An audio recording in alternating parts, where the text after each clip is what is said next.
Hey, folks, for the Freight Fraud Task Force, I am John Cantera, the double broker bounty hunter, and welcome to another episode of the Tic Toc Diner.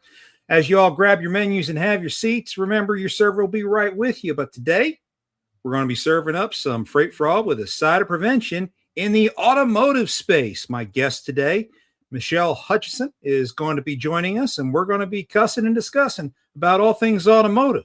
So this should be an interesting one. Stay tuned. For the Freight Fraud Task Force, welcome to the Tic Toc Diner podcast, where we serve up freight fraud with a side of prevention. Grab a menu and have a seat. Your server will be right with you. Here is your head chef and host, the double broker bounty hunter, John Cantera. Some nice, smooth jazz to get going on your Thursday afternoon or morning, depending on where the heck you are in this country. But welcome to the show. And we have Michelle Hutchinson here. Michelle, how are you doing today? I am ready for this conversation. And I just want to know, does this diner serve alcohol? Because I know it's only noon in Eastern time. But this industry has required me to have a few cocktails. So does this diner serve up cocktails or no? Whatever you want. We got a fully stocked bar. We're good to go. I love how we just don't serve it to the truckers when they're out there on duty. That's all. They got to show their logbooks to me. Yeah, exactly. No, I'm doing great. I'm super excited to have this conversation. You and I have been chatting for some time about what's going on. And I'm excited to get it out to a bunch of people just raw, live. And I'm definitely going to hashtag be cussing. I think you know that. Oh, yeah. This is going to be a fun one. I'm really looking forward to this. As most people who follow me know, I have spent the majority of my career in general freight. And when it comes to dealing with fraud, I have actually avoided automotive like the plague.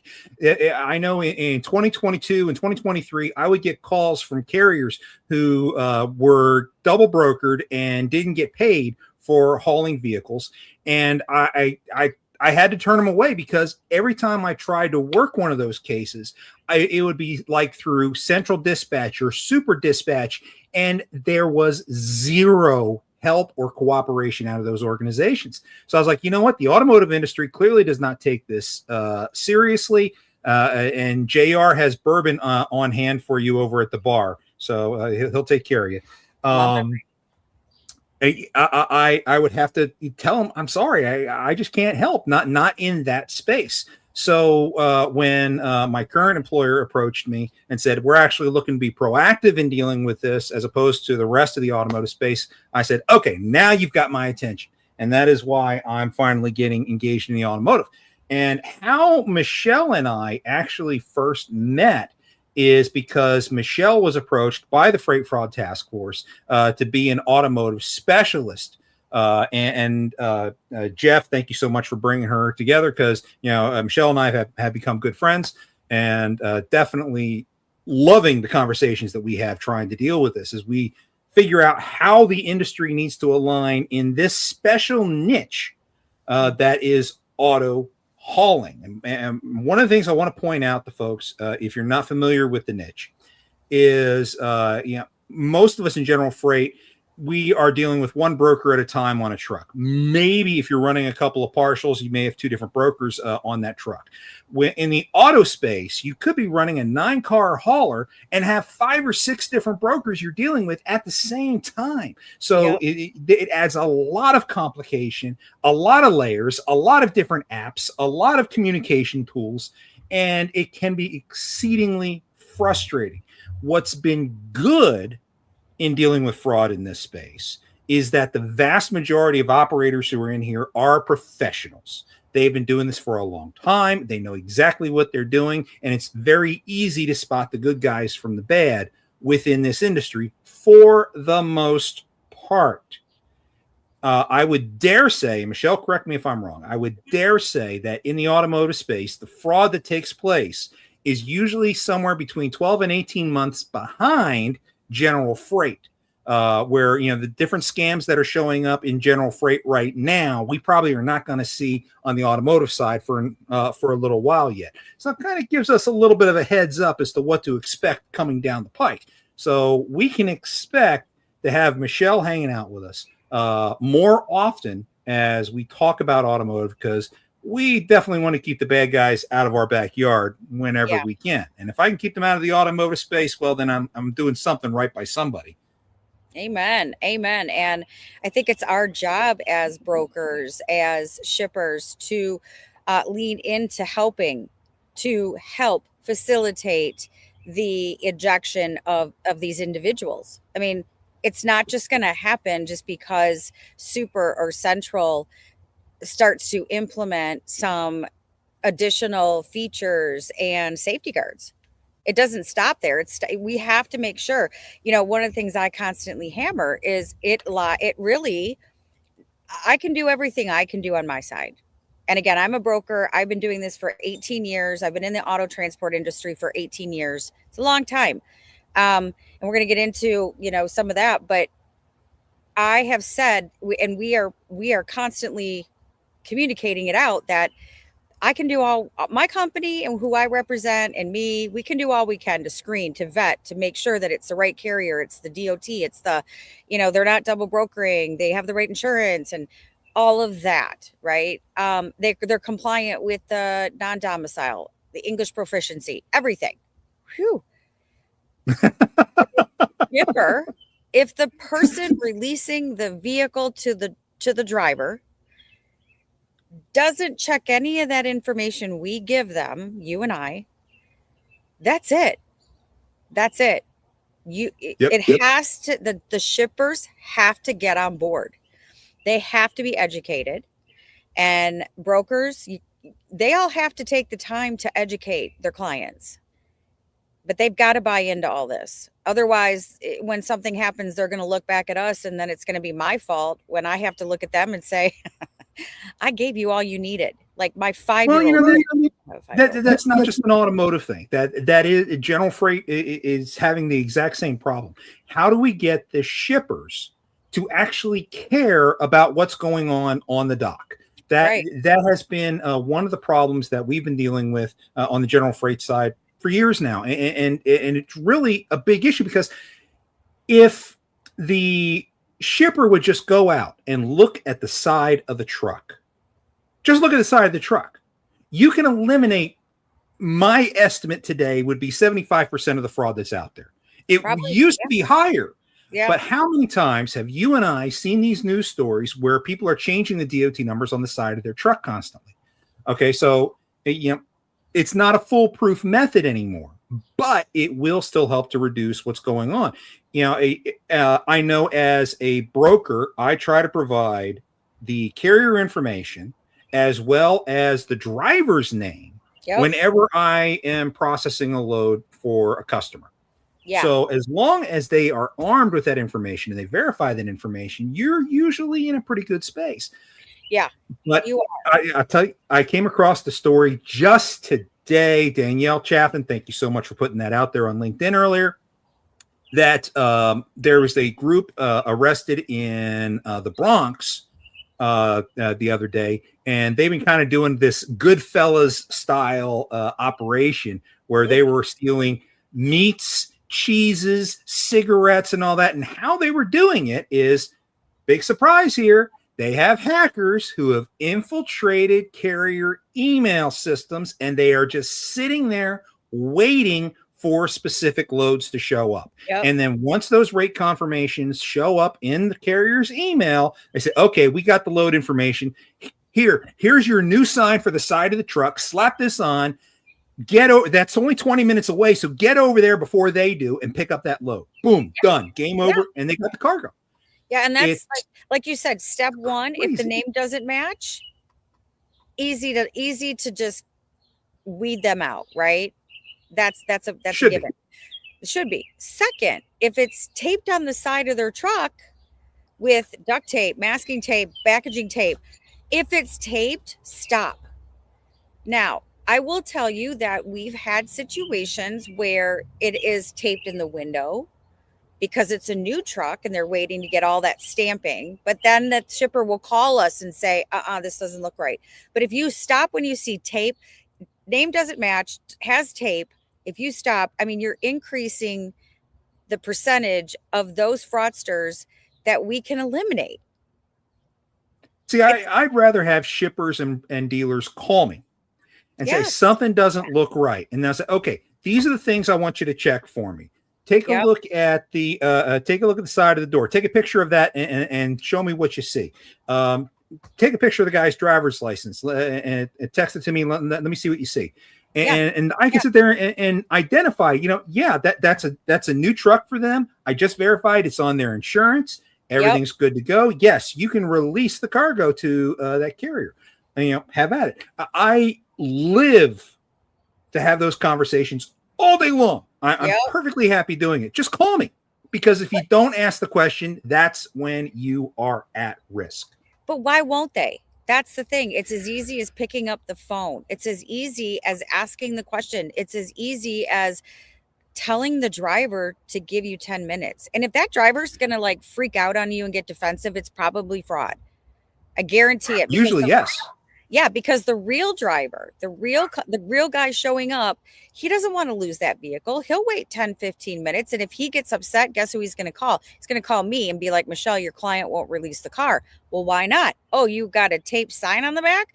Well, hold on. Oh, look, it's the client. I mean, it's about, and again, I think it really goes back to educating, not just even the dealers, not even just the shippers. It goes back to even educating the carriers. I've really tried recently to kind of step up and coach carriers a little bit more. Like today, okay, my number one person is on vacation for a week. So again, the whiskey will do wonders for me. So I've been dispatching again. I haven't done dispatching in quite some time because that's not what I do every day. But what I communicated to the driver was the following. Thank you for giving me the license, the VIN, and a picture of the truck. I'm sending this to the shipper. If something changes, you need to let me know before you show up so I can update that shipper. Because if you don't, they're not releasing the car, and I don't want you calling me, bitching at me because they're not releasing the car to you. Take some accountability, carrier, and do your job the right way. It's all part of the process. We need everybody involved. Oh, absolutely. Yeah. I look at, in general freight side, places like Walmart or whatnot, and the excuse I get out of people who work at Walmart is, hey man, we got 400 doors on this building. I got to hire 20 people to be able to check every single truck that's sitting at these doors. I'm not doing it.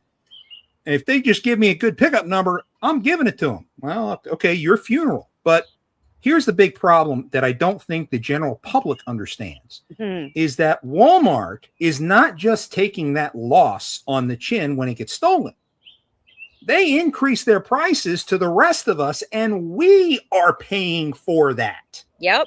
I don't know. Yep. People do not believe me when I sit there and I say, look, I sit down with economists. We crunch the numbers. And with the level of theft that goes on today, you are seeing roughly a 20% inflation due just to freight fraud on everything you buy. So, yeah. Okay. So that leads to this question. With all of the new legislation and case law that's been going up into our government and everything that's rolling back down, will this impact inflation if we get fraud under control, right? Will it lower it? Or has our population just become so used to paying so much money for everything that the Walmarts and Targets and Home Depots of the world are not going to lower their prices? Because I would think that we get fraud under control, less fraud, less loss. What do the economists have to say about that, Sir John? I know if I were a betting man, of course, I would sit there and say, no, prices won't come down. Right. Because we know from history, once we become accustomed to paying a certain level, then the market will retain those rates. And who profits from that? The guys at Walmart and all that stuff. They profit like hell from it. Now, the catch on this one is that we are in a market with shrinking capacity. And by the way, that capacity is going to be shrinking by leaps and bounds for at least the next 12 to 18 months. Yep, absolutely. Shrinking capacity. We have increasing freight demand going on, which means the prices are going up. Freight Waves just published, I believe it was just yesterday, that General Freight, we're talking about the 53-foot dry van rates, have hit record highs. Okay, and I was on the Road Dog Coffee podcast earlier today, and we were talking about this. When COVID hit and we got that huge spike in rates post-COVID, it took months. It took like 10 to 12 months for rates to gradually increase to those record highs at the time. Right. This happened in 3 months. We went from the lowest rates we have ever seen in history to the highest rates we have ever seen in history. And you pointed this out. Dealers and other shippers are expecting to be able to pay the same rates they were paying 6 months ago. Well, guys, I'm sorry, that's just not going to happen. It's not. I mean, I don't. And it's not just it's not just the box truck stuff. Like, I'm trying to explain, because we're now 2 companies. We've merged into one. We move yellow metal, we move white metal, right? And then we move some weird stuff in between. And I move some weird stuff. And this weird stuff and the yellow metal, it requires the flatbeds, the 53-foot flatbeds, or the goosenecks, or whatever specialty trucks are out there. Well, these specialty trucks, especially on spot loads, has skyrocketed. And that's hard to explain to people too. It's not just on cars and autos and freight. It's everything. It's everything. And my biggest challenge, I mean, there's a lot of challenges right now. My biggest challenge is the customer not wanting to understand that it's going to take more money to get their stuff moved. They would rather use a shoddy carrier, do it themselves, not do all the vetting, to try and save some money, instead of working with a professional company like you and I do, that's going to protect their assets. And the only way that I believe that it's going to really finally hit home with some of them, because some of them do understand, it's not an all or nothing comment.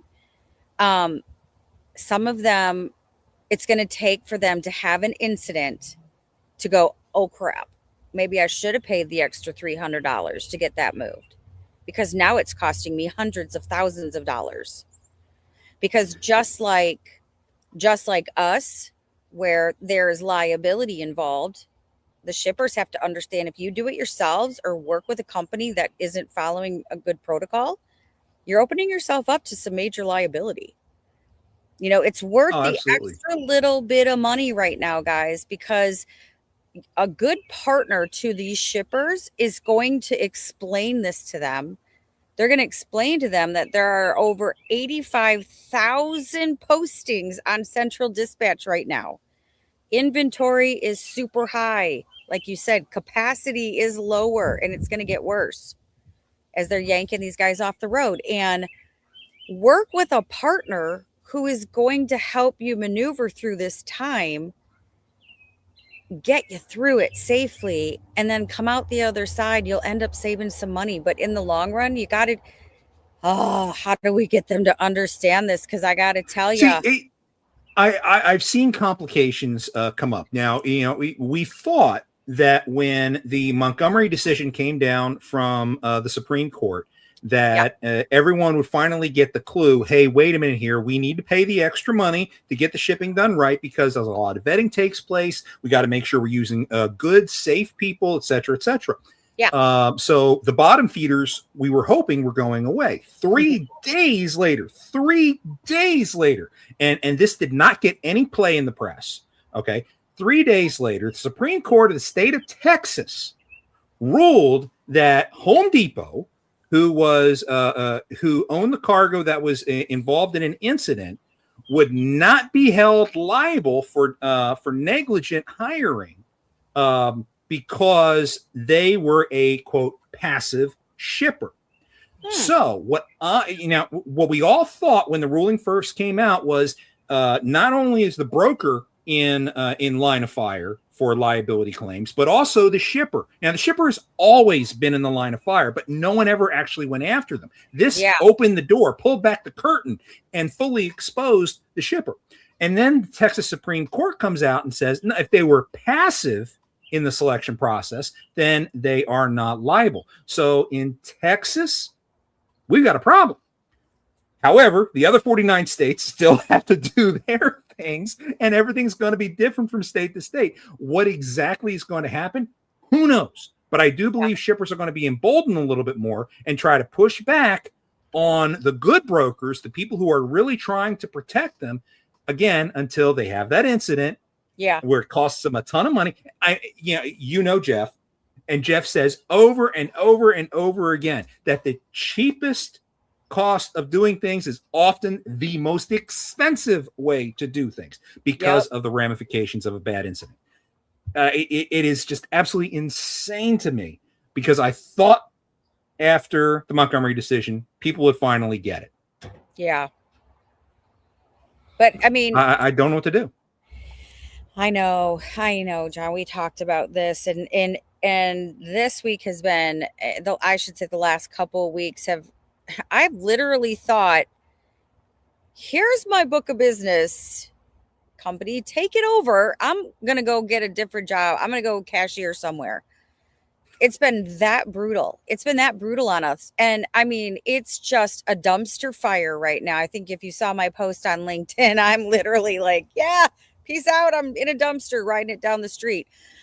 It's been hard. And it's really kind of sad because, you and I, we fight for the people doing the right thing. And I know that me and the company I represent, we're doing the right stuff, but it's still, people don't see value in it. There's still a large majority that don't find value in that when there actually should be, because just like anything else, look at any freight broker. Look at any freight broker that's out there right now. And every freight broker that's out there, whether or not they already meet the standard that SCOTUS intends. Okay. And I would dare say probably about 25% of them do meet that requirement. Agree. There's about I always tell people there's top 10 companies out there, yours included, that I would recommend if it wasn't our company, right? The top 10, so, not the basement dwellers and everything. So, but even the best of the best have stopped and are looking at their processes and reevaluating everything. Because let's face it, this SCOTUS decision has changed shipping as we know it. Absolutely. And it is the most consequential thing to happen in the shipping industry since the Motor Carrier Act of 1980. We are going to be feeling the ramifications for this for years to come. So as the best of the best go in and refine their processes, they want to keep that title. They want to stay the GOAT of shipping, whatever it is that they handle. Right. So we're going to see the best continue to move towards different things, whether that's immediately weeding out anyone that's listed as conditional on their safer scores, that's identifying specific types of violations that popped up in a roadside inspection and say, okay, if you have this violation in the last 2 years, we are not going to use you come hell or high water. Right. And what violations do you look at? What becomes an issue? Is it repeat violations of brakes, repeat violations of securement, repeat violations of hours of service? I mean, what are we going to key on? What are we going to focus on in the entire industry? I don't care if you're good or you're bad.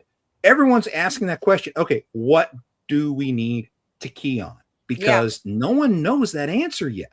No, it's trial and error right now, and it's also the fact that like one bad driver could hurt an entire really good carrier company, right? You know, I think that like you said, the go to transport. Sorry, there's pollen like all over flying around here.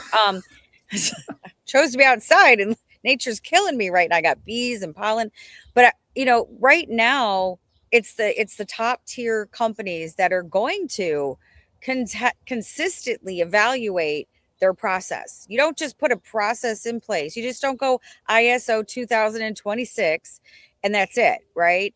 You know, I know with us, we've gotten our process down really, really well. We're one of the top companies when it comes to that vetting. And, you know, just like you, they're very diligent about it.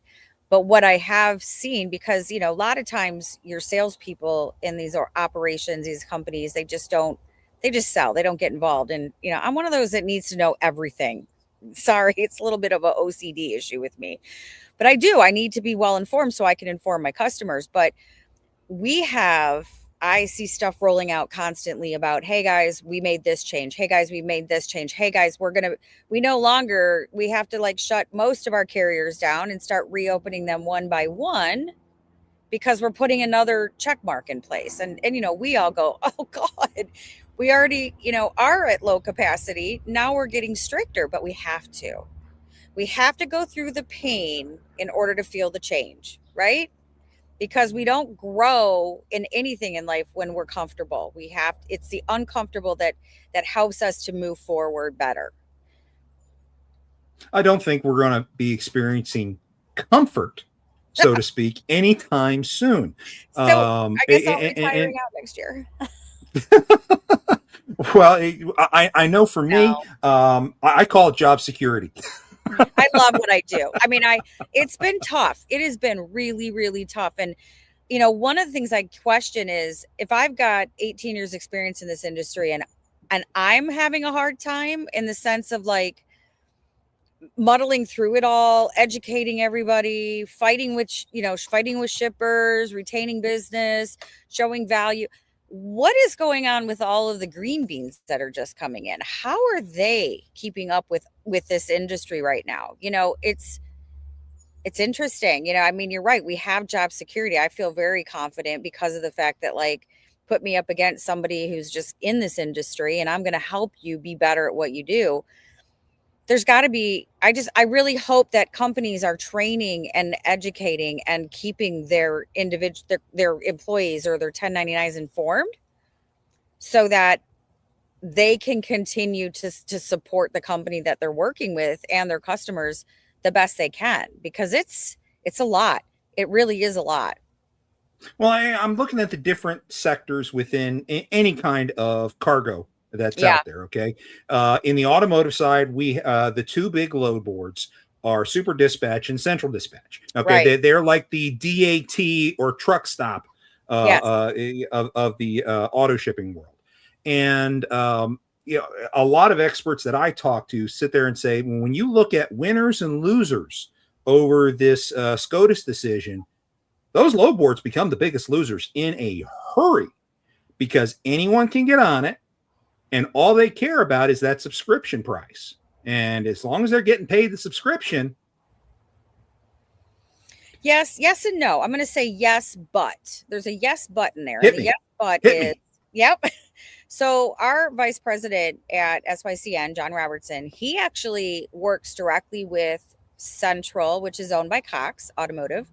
And he works with Super Dispatch. He sits on boards for both of these. And I know after being at NADA, I actually sat in a room with Central Dispatch, okay, the president and one of the higher ups. And they are working diligently to put security measures in place on both of these sites, right? And making sure, because they have to. I mean, Cox Automotive is a huge company. They can't open themselves up to all that liability.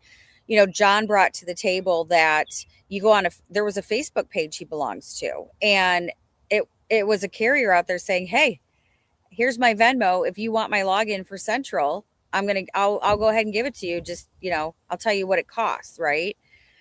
That was at NADA. And since then they've put in like the 2-step or 3-step security so that, so that you can't easily do that. Now, I saw that comment about not vetting brokers. That I can't speak on, but I do know that they are tightening up security around both of those sites, and they have to do better. I will say that. That's the yes, but they're working on it, but they have to do better. And that's hard. What we see on DAT and truck stop, particularly DAT, is fishing. Yeah. You have bad guys out there fishing constantly, trying to get people's credentials. And I know it's happening with Central and Super as well. Yeah. That is the biggest access susceptibility that those organizations have. The worst part is that when you go and you look at a listing on Central or Super, you get the lane, you get the vehicle type, you get the VIN number. And if you have any common sense whatsoever, knowing the city and knowing the vehicle type, you can usually figure out who the shipper is.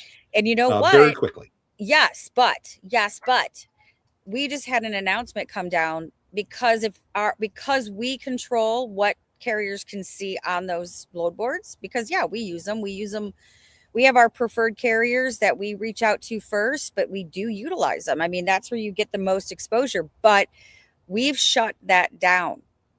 You no longer can see year, make, and model of the vehicle. And the VIN typically is not released until you accept the load from the load board. But we shut it down. They can't see year, make, and model anymore. All they see is city and state. So, I know. And that's where it takes the brokers. It takes the shippers and brokers, however you want to phrase them, the management companies, to identify that you have those options available to you and use them. So, that's important. Get those year, makes, and models off those load boards.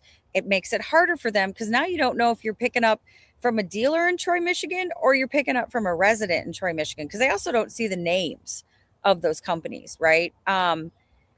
It's up to us to safeguard our customers. So I hope that little tidbit of information helps. It should. And I have seen a lot of people trying to make those same changes with how they post things on public load boards. Yeah. And it does help. It absolutely does. The caveat I would say from a carrier side is, if I've got a 9-car hauler, I'm concerned about weight. So how do I know that the lane that I have here, you're not giving me make, model, or anything like that? How do I know it's not an SUV or even worse, an EV? Because the battery packs are heavy as hell. I don't want to be overweight. So how do you address that? Question. That's a really good question. And I could be wrong. I could go back and check Doug. He's our vice president of operations. It might be that the make of it, car, SUV, truck, that's all you get, right? Not the year, make, and model, but the type is still out there. The type of vehicle. Now, that's where you can't and a lot of companies will auto dispatch. They auto dispatch, right? Carriers can go, I want that load. Well, if they're not having a conversation, if your carrier reps at your company are not having a conversation with that carrier to explain to them the year, make, model, EV, weight, all of that stuff. And then the carrier just if you just allow them to accept it because they're quote unquote approved in your system, and they show up and they can't take it because it's a truck, but it's a 4-door lifted dually 350 with a snorkel on it to go underwater in Lake Michigan. I don't know. They're going to cancel on you the last day. So it goes so much deeper. I mean, this industry is such layers, right? Like that's not the only thing that goes on, but at the end of the day, it's about communication. It has to happen constantly. So every time we get just a little bit of inside tip, what I do is if I have a carrier interested in something and I walk them through, I do a lot of upfitted like Sprinter vans. Did you check the weight? I have the weight. I have, when I talk about the vehicle description information, I give them the length, the width, the height, and the weight, right? And then I have to start asking them, what size trailer do you have? is the axles going to hold the extra weight of this van? Where do you plan on putting it? Oh, okay. Where's your driver coming from? Oh, they want to pick up in Illinois tomorrow, but they're in Colorado. Like, there's just, I'm going off on a tangent. I'm sorry, but we got to start diving. No, very important stuff. We got carrier reps who talk to carriers have to dive deeper. I'm trying to train my own team to do the same thing because they're like, oh, the guy got stuck. Well, where was he coming from? California. And he wanted to pick up in Michigan in 2 days. I was like, you got to start using some common sense. But at least having the vehicle type will help the carriers figure out distribution on the trailer. And, I agree with you, and it's sometimes when I have a really big size vehicle, I have to ask them and they get irritated. And I'm like, I don't want to work with you. If you piss me off, I don't want to work with you anyway. So I just pass. I've gotten to the point where, regardless of who I talk to, I'm pissing somebody off all the time, and I've stopped caring because what some people just don't understand is you have no idea what other limits are out there. You don't know, because these auto haulers specifically have 5 or 6 other brokers they're working with at the exact same time. You don't know what they have on that trailer. You don't know that they have 2 Bugattis on there as well, and they only have $1 million in total cargo coverage. And before you know it, you have your Ferrari you're adding to it, and you got 1.5 million on the trailer, but they only got covered for up to $1 million. Well, who's going to lose? Okay.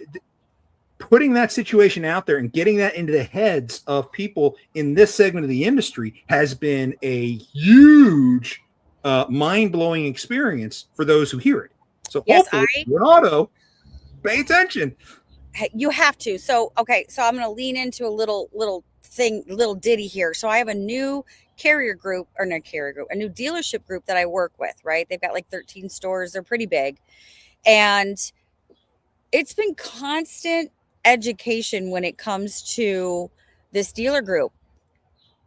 For example, they put an order through for a BMW that's worth $132,000. People are showing up. $32,000. I said to them, look, this has to go enclosed. And this is why. And I explained that thing about insurance, right? Open carriers typically don't carry more than 250. Typically, that's a good average. Some 100, but I wouldn't work with them anyway on that sense. You don't know what other cars are on there. And this is what cargo insurance does not cover. So now you're opening yourself up to liability if there's damage from road debris, the windshield, whatever it is, right? I've started making my team email every single shipper and get acknowledgement that they understand the potential liability they're putting the dealer at and signing off on it. You want to send it open? You want to send a $150,000 car open? I've given you all the reasons why. If you make the decision to do it, okay, fine. Like I'm almost done to the point where I'm not arguing with people anymore. If that's how you want to do it, just understand that we're not going to be held liable. We gave you our professional, experienced suggestion, but it's frustrating. So frustrating. Hey, JR, another round of bourbon, please. Yeah, and make it a double straight up on the rocks. Ooh, it is. It is very frustrating, but it's a fight that I will continue to make with the shippers and the carriers and everybody, because I started my own company called Leveling Up Logistics and Consulting, because my goal is to educate the individuals out there across the board and do this industry better. And that's what I want to leave as far as my legacy goes. So I get frustrated, but at the end of the day, I really like what I do because I'm a little crazy. That's what I've decided. If you love what we do, we're a little cuckoo. Right? I would always say, I would say that about anything logistics. The other thing I would say about logistics is like that theft ring in the Bronx, it's like the mafia. Yeah. Once you're in, you can't get out. Right. I've had brokers. Jr. Thank you very much. I'm waiting on it. I've had brokers sit there and say, you know what, I'm done with freight. I've had enough. I'm going to go into insurance. You know, Oh. they take the test and they get their insurance license and all, and they're like, okay, I'm going to go and start an agency and everything's good. What do they end up selling? Commercial auto. Which is so once you're in, you can't get out. You can't. Find It's a like part a of this cult. industry you love and It's just a stick cult. with it, and you'll be fine. You know, It is. I want It to circle absolutely back. is. Yeah, I want to circle back real quick when we were talking about the insurance coverage and carriers and the, you know, what the model type or the vehicle type is and things like that is. You have to remember, a lot of people have to remember out there too, that we had such an influx when COVID hit of people outside the US coming to the US because they were like, oh, I can make more than $10 a day. I can make hundreds of dollars a day just driving a truck. We have a lot of drivers that and these broker groups that just want to maximize the dollar amount on those trucks. They don't take the time to go and really assess how much cargo they're hauling and what that value is and the types and all that stuff. So I think that's important to remember too. We don't have a lot of education going on the carrier side when it comes to evaluating and understanding how to do this job better. I do believe that most auto haulers are underinsured. I do think that, you know, if they deal with mostly repos and stuff like that, it's a different ballgame. Yeah. You know, it's fairly easy to stay under that $250,000 mark when you're operating in that space. But when you get into exotics, you get into new vehicles, you get into stuff like that. Now you're easily breaching that in just 2 or 3 vehicles. So you really have to pay attention. And it's not just in the car side. General Freight's got the exact same problem, particularly hot shots, flatbeds, etc.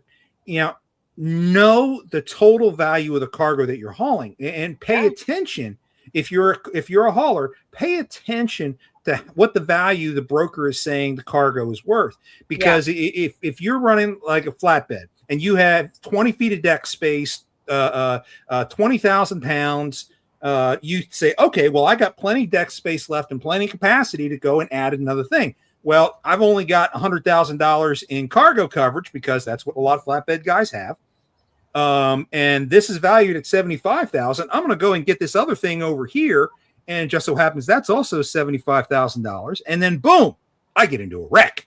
Yeah. Okay. Yeah. Now, here's what's going to happen. What most people don't understand. Here's what's going to happen. You have a total of $150,000 of cargo on that truck. You're only covered for $100,000. Somebody is going to lose. Yeah. And then they're going to turn around and sue the carrier for it. So carriers, you need to make sure that you're well insured. But if you don't know the value of the cargo, and I think some brokers have to take some ownership of this, they're not telling the carriers the value of the cargo. How many times have we seen scrap copper get stolen? 48,000 pounds of scrap copper. But the carrier's only got $250,000 in insurance. The scrap value alone is $400,000. Yeah. Come on, folks. The math is not mathing. That's the problem. Not at all. Not at all. If you've got $100,000 worth of coverage and you've got $75,000 on your trailer right now, you better go to Copart and you better get one of them cars that are worth about 10 grand. Right?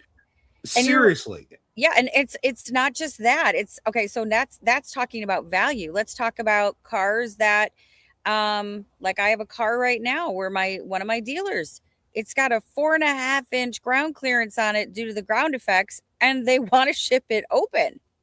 Okay, here's another liability. Like it goes beyond that, because what's going to happen is now you're going to have damage that is not going to probably be covered. And that's why it's just these little things. It's these little things that we as professionals in this industry understand that brings value to what we do. You know, I'm looking out for my clients, whether they want to take my advice or not. Whatever, I'll give it out for free. You know, you pay the cost to get it repaired. But it's very important to listen to what people like you and I are talking about. In order, you don't have to be an expert in this industry. You know, I know there's dealers out there that are small and they want to do it themselves, and it makes sense for them. Maybe they don't ship a lot. Maybe they have one dealership, right? And that's okay. I'm not trying to sit here and say, no, you shouldn't do it. But if you're going to do it, watch people like me, watch people like John, watch people like the Freight Fraud Task Force. Learn a little bit about this industry to safeguard yourself. Cheers. because we do understand that there are people that are just going to want to do it themselves, and they can, and that's fine, right? One of my biggest pieces of advice is if you are a private owner of a car, do not go out and put your information on the internet. Please don't do that. If you do that, look at his face. He's like, ugh. If you do that, you're going to get 500 people and you have no clue. Reach out to a dealership, reach out to a friend that's in the industry. You know, I have friends that asked me, hey, you're more expensive than so-and-so. And I'm like, well, who's so-and-so? And I look and I automatically know some of the big people. And one of the names they brought up was Montway. And I was like, yeah, absolutely. Use Montway. If they're cheaper than me, I support that. It's a good company. They know what they're doing. Just make sure you ask all these questions, right? We're here to help people. We're not here to fearmonger and scare people. We really, really, John and I want to make this industry better. I really just hope people can understand that. That seems to be where the biggest challenge is. I don't know how many times I have reached out to somebody and then they say, okay, well, we want to talk to you on a professional basis. We want to hire you as a consultant and all. And then I present them a fee, and they're like, no, we're going to go do this ourselves. And I'm like, okay, fair enough. Inevitably, 2 months later, they call me back. Yeah, are you still available? No, I'm not. Or, yeah, but here's my new rate, by the way, because I'm going to tell you right now, thanks to SCOTUS, I know that my value is double. Yeah. Okay. I mean, bring it, folks. Yeah. My employer is probably sitting there shaking right now saying, oh my God, how much more is he going to ask for next time we do a review? But it's about the experience. It's about the different things that you and I have been through. I spend a great deal of my day, most of it in the evening, just research. Yeah, just doing research. Yeah, I'm constantly trolling LinkedIn, Facebook, Reddit, and other different social media sites, looking for the horror stories, looking for new things that have come up, and then studying those situations, reaching out to the people who made those posts, talking to them and trying to figure out what exactly happened. And if it's something that I haven't seen before, now I'm laser focused on it. Okay, how do I reverse engineer this? How did they do this? How did they get away with it? And how can I protect myself from falling victim? And this is why folks like us are always going to be one step behind the bad guys. Yeah.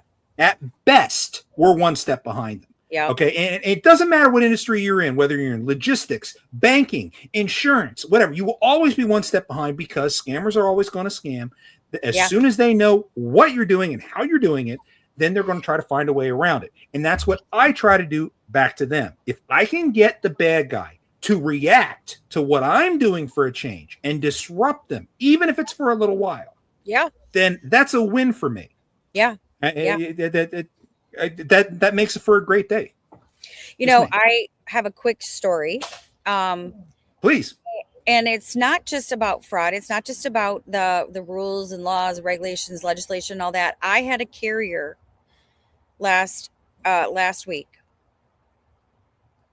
We dispatched it to them. They vetted out. Great carrier. No problems. Checked their history, checked their everything. I just checked everything because I actually dispatched it. And they were very clear on what the requirements were. It had a guaranteed delivery for Friday. The guy picked it up on Wednesday. On Friday, he was still sitting in Michigan. We know that because we could track it through Super Dispatch. And this carrier, this driver, who may have been the owner, maybe not, started to send me text messages schooling me on this industry, that I have no idea what I'm doing, that door-to-door service is a priority, that I'm on his time. He has to maximize his trailer. I'll be lucky if I see the car anytime over the weekend. So, of course, this is one reason Jordan says I'm never allowed to talk to carriers, because I don't take that crap anymore, right? And I got real upset with him. I picked that phone up and I was like, I'm not sure who you think you are. Well, then the other part of me kicked in, and that's the experience side, where I texted him later saying, oh, this industry's so stressful. I'm so sorry. I deflected. I was projecting onto you. That was so wrong, because I had to get the car to where it was going safe. I knew what my cards were going to be when he got there. But until that point, I was his best friend. I was helping him do his job. I was checking it. We set up a secured lot for him to drop in over the weekend in a tow company, and he wouldn't, because he didn't want to pay for it. He was smart. He knew he was going to get it taken away from him, right? Even though we don't tell him, but he knew.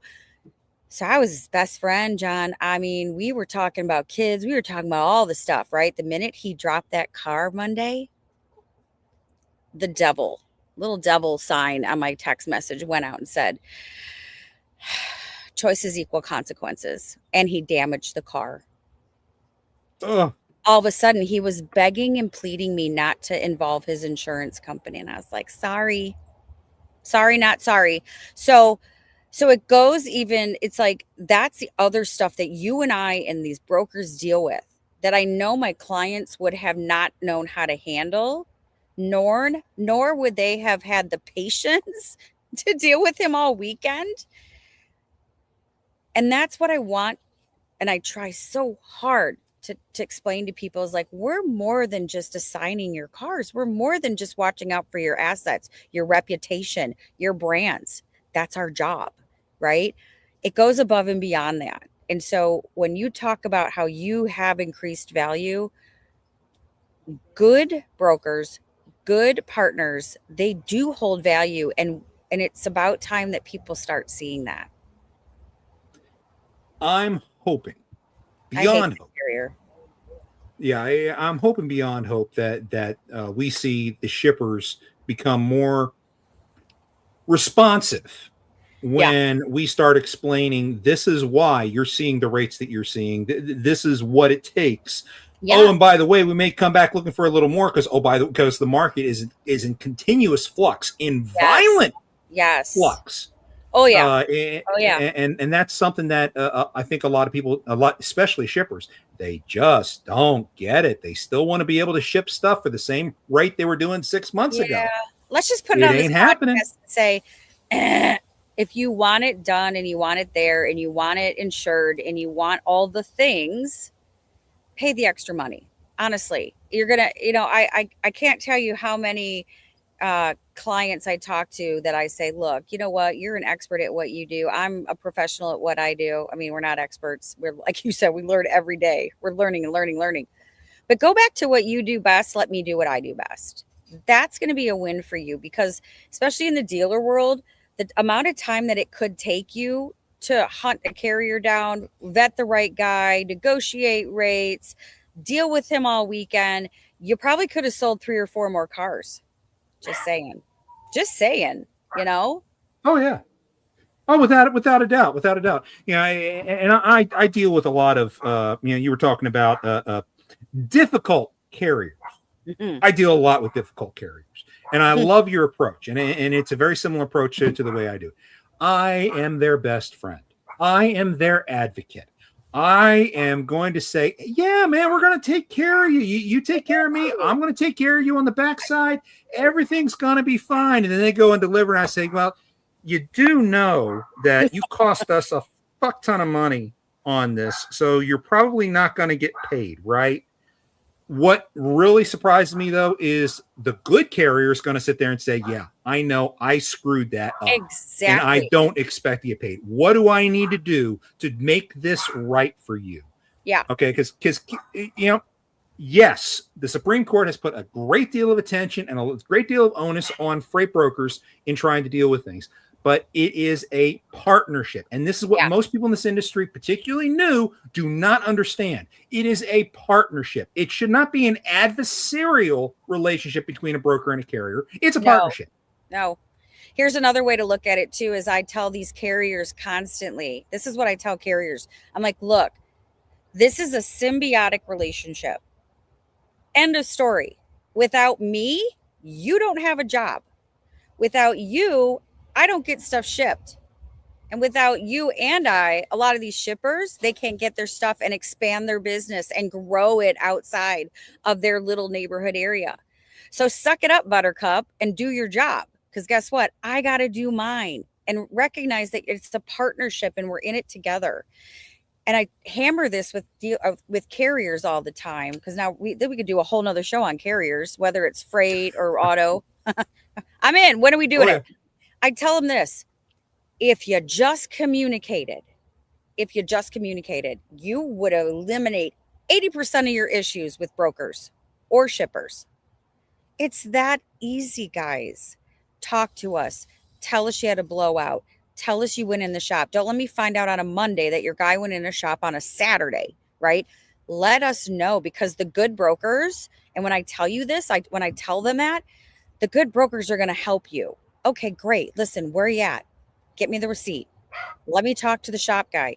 Can you get it off the trailer so I can get a rescue truck in there so my client's happy? I'm still going to pay you for as far as you got, but I got to get it to my client. And you're a good carrier for doing this, and I'll use you again. Don't worry. Like, it's all those little things that have to keep all of us successful in this. And right now, with as cuckoo bananas as this industry is, it's even more important that the carriers, the brokers, and the shippers, we all work together on the fraud, on the industry, understanding the rates, understanding the challenges the drivers have. I mean, New Mexico, really? You're going to take a 10-car hauler or a 53-foot box truck through New Mexico with 100-mile-an-hour winds? They're not going 60 miles an hour. They're not even going 10. I mean, but that's the stuff that we have to explain. I know now I'm going through the Rolodex of 18 years of stuff. We just need to write a book. But that's what I'm saying. My whole point at this thing is we're in it together. We have to stop fighting one another. And the good carriers work with your brokers. Shippers, work with your brokers. Best option you got. And we actually are going to do a really great job for you. And we're going to keep it safe, because at the end of the day, whether you're a freight broker or a freight shipper or an auto shipper, you're the last impression. Walmart, Target, a POV, a dealership, whoever it is, that's the last impression. Why would we want them to hate our industry? Why? We don't want them to be frustrated. We like what we do. We want it to be a good experience for everybody from the time that it's picked up to the time that freight's delivered. Yeah, I would also sit there and say brokers, we've been beating up on carriers quite a bit. So carriers, please forgive me. Oh, we love the good But I would ones. also say, I would also say that brokers need to communicate as well. There are too many brokerages out there that do work only banker's hours. They won't answer their phone at night. And that can be detrimental to a lot of carriers that are out there. Yes, so 100%. Let's talk brokers. It's a 24/7 operation. Absolutely. And brokers, pick your phones up. If you've got a driver in distress or a carrier that's trying to get a hold of you, it's so important. Yeah, I carry this every day, and I make myself available. Now, if you're just going to put your, right. Yes. Okay, John. So, but you're absolutely right. Brokers, you got to step up into the game too. You can't just go home on a Friday and forget about all your freight. And communication, if a carrier cancels because they're communicating, you got to tell your customer. And these are some of the things internally that I'm struggling with, not internally myself, but with our company, is communication. Listen, when you hire, when you bring me on, and I have a degree in communication arts and science, you better communicate well. Okay. Because that is a huge trigger point for me. I sometimes over communicate. But I agree with you too. We've been a little hard on the carriers, but we could flip it right around to brokers as well. Really, I mean, like you said, not explaining the freight, not talking about value, not talking about ground clearances, not talking about upfittings that are done, aftermarket stuff on vehicles, and they show up. I mean, I think for how much any, longer you got, John? hey, I'm good to go. Every now and again we run long. It's okay if we run a little long. So what I typically do, and what I recommend to any broker that's out there, whether you're new or you've been in this for decades, make sure you have a overnight team that answers an emergency line, a weekend team that answers an emergency line. Yep. And if you are the account manager for a specific shipper that your brokerage handles, make sure you keep yourself available. And when that emergency team calls you because there's a problem, that emergency team usually can't solve that problem themselves. All they can do is take the message and make the connection. Okay. Yes. But making that connection is exceptionally important, because then we can actually get something done. We can work together and figure out an issue and get a solution. You know, you've mentioned it yourself. Do we need to send a rescue truck in? Do we need to just advise the shipper, hey, there's going to be a 24-hour delay? Yeah. Let's talk. Let's communicate, please. For the love of God, we can fix a lot of stuff if we talk.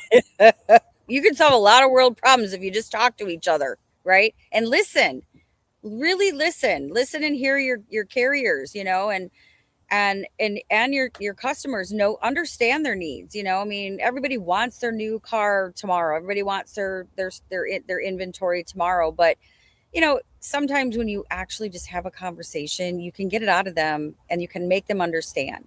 When it comes to answering and being available on weekends, I mean, a bug just flew at me.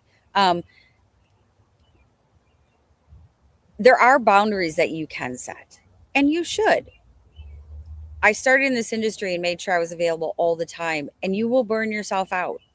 But if you set realistic boundaries, communicate with your clients, maybe something happens over the weekends, John, and you just simply tell your customer, I'm doing everything I can, but I really won't be able to handle this till Monday because everything else in the world's closed but me, right?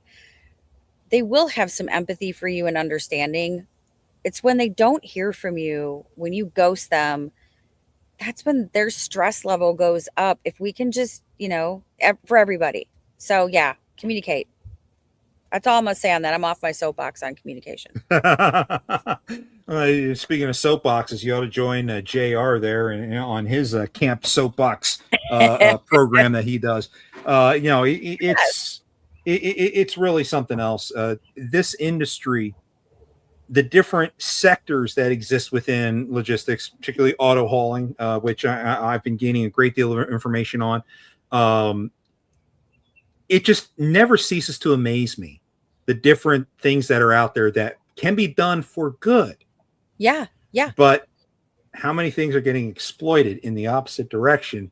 Right. All in the name of the almighty dollar. And those are the people that I want to see leave this industry.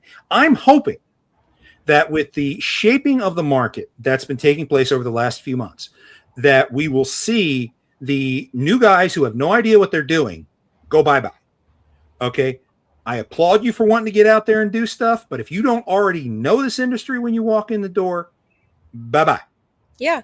If you learned about this industry off of some influencer on YouTube, okay, and yes, for those of you who watch me on YouTube, I do understand the irony. Okay. Yeah. But there's a difference between charging you $5,000 to learn the industry and then me charging you nothing, telling you what's happening out here. Okay. Right. So, you have the credentials to back up it. You have the credentials and the experience to back it up. And, you know, and it's also like, you know, like you say, when you're bringing new people into this industry, if you're interested in starting in this industry, it's really important to start with, if you're, okay, here's a great one. if you're interested in getting in our industry, yes, it's very frustrating right now, but it's a great industry. Okay. You can do well if you like what we do, but make sure you get with a company that has a really good training program. When I started in this industry, I started at a little tiny company called United Road. And if you're in our industry, you know who they are because they're one of the national big ones, right? And it was baptism by fire for me. That's how my whole life has been. But what I stepped into for quite some time was I was the operations manager and the training manager. And I made sure to always train the reps in understanding the backside of things on the carrier side before I ever had them out there selling, so that they could talk the talk. They knew what the challenges were and they knew how to position themselves in an industry where you have to understand what it's all about, right? But get into our industry. It's great. Yeah, don't listen to some TikToker who's been doing this for a month and think like, oh my God, look at my check. It's huge. And you can make millions of dollars. And it's a great, you want to step into an industry that is constantly changing. You're not doing widgets, 24 hours a day. You like a challenge. You want to learn new things and meet people and talk like we are. Yeah, it's great. And another thing I want to say real quick, I'm going to land this one even faster, is I think my belief is this. John and I work for competitive companies, but we put all that aside when it comes to bettering our industry, and more people need to do that. We need to see more collaboration with those, and I'm going to say shipping brokers because that's where I'm at, brokers who are doing the right things, who are staying on top of this industry and getting together and having conversation about what works, what doesn't, what have we found, what have they. We don't have to be adversarial in this industry. One company is not better than another. We might do things different, but if you have professionals in place, we're all really good for what we do. I couldn't say that better myself. I really couldn't. One of the things I want to go ahead and share with our audience here, as Michelle has mentioned, she and I have talked several times. We are looking for opportunities to participate in panels together at some of the national shows. Yeah. So we will be appearing on stage together from time to time. And, Michelle's most likely going to be showing up on this show far more often too. It's going to be, it's been a great relationship between the two of us. I absolutely adore it. I absolutely adore the conversations that we've had because I've learned a mountain about this segment of the industry from you. And I know that the opposite is true. You've learned a lot about the fraud side from me in the different types of scams that are out there, et cetera, et cetera. And before the show started, we talked about some of the things that we were going to hit on, and we didn't only hit maybe half of the things we had talked about discussing. But that just means we got room for another day. I love it. You know me, I'm always open. Oh, absolutely. Absolutely. So let's go ahead and wrap this up. Michelle, how can people find you? Oh, well, you can find me. You can find me on LinkedIn, Michelle Hutchinson. My current location is at SYC and Auto Logistics. You can go out on my LinkedIn and we can connect out that way. I can just DM me and then I can provide you with contact information if you want to, carry on the conversation or you have questions. Yeah, that's the best way to reach me is on LinkedIn. I am on Facebook as well, but LinkedIn is my choice, my first choice. I'm with you on that. Plus, Michelle is part of the Freight Fraud Task Force. If you can't get a hold of her, you can talk to me and I'll make sure I can get you in contact.